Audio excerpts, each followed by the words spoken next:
I am Dr. Mike Belligan. I'm here with Dr. Lloyd Rudy, one of the most famous cardiac surgeons. Dr. Rudy, thanks so much for being with us. You're welcome. You know, we don't get the opportunity to be in the operating room, or even most people don't get the opportunity to visit with a cardiac surgeon who has had experiences with people near death, or some who have already been pronounced dead and come back. And so that's what we're going to talk about here, in particular one case, and may touch on another one. Dr. Rudy, why don't you tell us a little bit about that? We had a very unfortunate individual who on Christmas Day had, from an oral infection, infected his native valve. Okay. If your native valve has the slightest defect, whether you were born with it or you developed it later, it calcified a little and the valve leaflets don't move or whatever, the body recognizes that as something abnormal that it's got to take care of. Okay. So that's what happened to this man, and one of my junior partners was on call, and he had to do an emergency valve resection.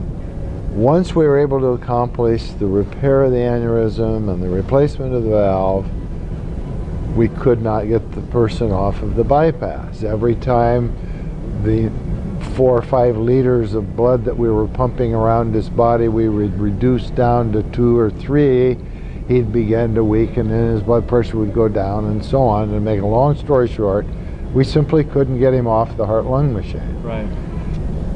Finally, we just had to give up. I mean, we just said, we cannot get him off of the heart-lung machine, so we're going to have to pronounce him dead. Right. So we did that.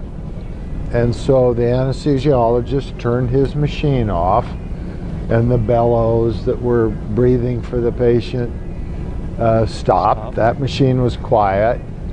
The anesthesiologist went into the surgeon's lounge. He hadn't eaten anything all day, so he went in to have a sandwich. Then the people who usually clean up the instruments and all that were coming in and taking away all these tools, and my surgical assistant closed the patient in a way that a post-mortem exam could be done, because anyone who succumbs on the table has to, by law, has to have an autopsy. Right. So he closed him up briefly, just a couple 3 wires here and a big stitch to close his soft tissue. Well, the machine that records the blood pressure and the pulse and the left atrial pressure and all the monitoring lines and things continued to run the paper out onto the floor in a big heap. Nobody bothered to turn it off. And then we put down a transesophageal echo probe, which is just a long tube that has a microphone on the end of it, and we can get a beautiful picture on a monitor of the heart beating. Well, that machine was left on, and the tape, the VCR tape, continued to run. Right. Well, the assistant surgeon and I went in and took our gowns off and gloves and masks and things, and came back, and we were in our short sleeve shirts, and we were standing at the door kind of discussing if there was anything else we could have done, any other medicines we could have given, whatever, right, to have made this a success.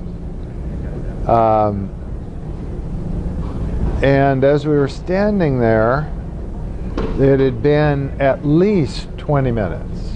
You know, I don't know this exact time sequence, but it was close to 20-25 minutes, right, that this man recorded no heartbeat, no blood pressure, and the echo showing no movement of the heart, just right, sitting there. And all of a sudden we looked up, And the surgical assistant had just finished closing him, and we saw some electrical activity. And pretty soon the electrical activity turned into a heartbeat. Very slow, 30, 40 a minute. And we thought, well, that's kind of an agonal thing. And we see that occasionally, that the heart will continue to beat even though the patient can't generate a blood pressure or pump any blood. Well, pretty soon we look and he's actually generating a pressure. No, we're not doing anything. I mean, the machines are all shut off, and we're stopped all the medicines and all that. Right. And so I start yelling, "Get anesthesia back in here!" and get the nurses. And to make a very long story short, without putting him back on cardiopulmonary bypass, the heart and lung machine and stuff, we started giving him some medicines, and anesthesia started giving him oxygen, and pretty soon he had a blood pressure of 80, and pretty soon a blood pressure of 100, and his heart rate was now up to 100 a minute, you know. He recovered and had no neurologic deficit. And for the next 10 days, 2 weeks, all of us went in and were talking to him about what he experienced, if anything. And he talked about the bright light at the end of the tunnel, as I recall, and so on. But the thing that astounded me was that he described that operating room floating around and saying, "I saw you and Dr. Cattaneo standing in the doorway with your arms folded talking. I didn't know where the anesthesiologist was, but he came running back in.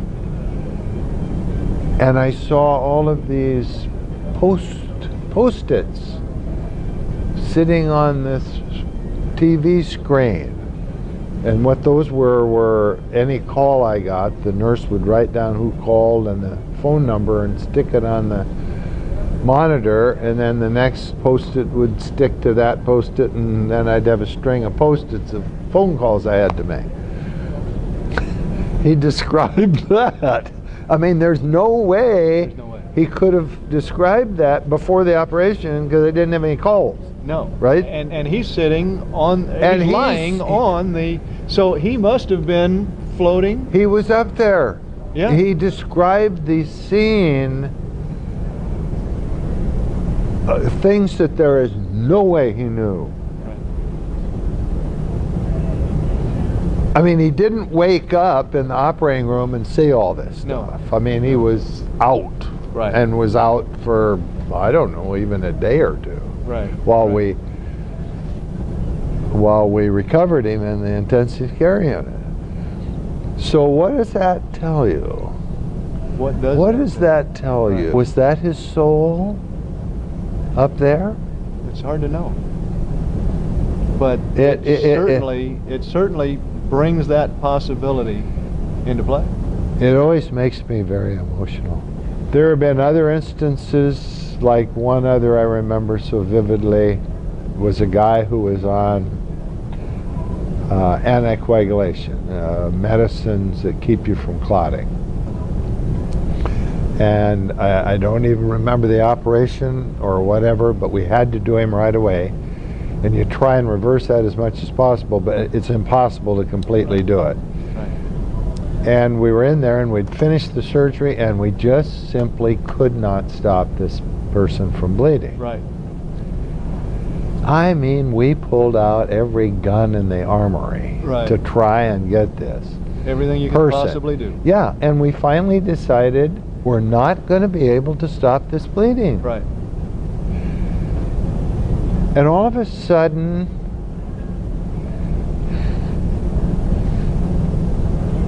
nobody spoke. Because everybody in that room felt a presence. Right. And, I mean, the anesthesiologist and I talked about it afterwards. I mean, there was no question. There was a presence in that room. Right. And he stopped bleeding just like that. How do you explain that?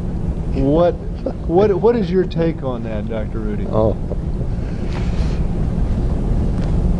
There's something out there that, you know, people with faith believe is there. Some people call it God, some people call it other things, Buddha or Muhammad or whoever. It has convinced me there is something out there. Something out there. It is so good of you to share this with people who don't get the opportunity to be at those near-death or post-death experiences.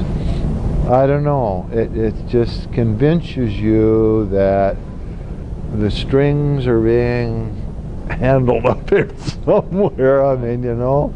Absolutely. And it makes me very emotional. I can tell. It does me as well. And I'm so pleased that you would share this with these people in this video who just don't get that opportunity. Is there any last things that you'd like to say? Well, just that I presented this case to 13 other cardiac surgeons throughout the country in a special meeting, and they had several similar experiences, not quite as dramatic as the one I had, but everybody that deals with that every day has had those experiences. So it's not just me. Right. Exactly. So, Dr. Rudy, thank you so much for sharing. You're welcome.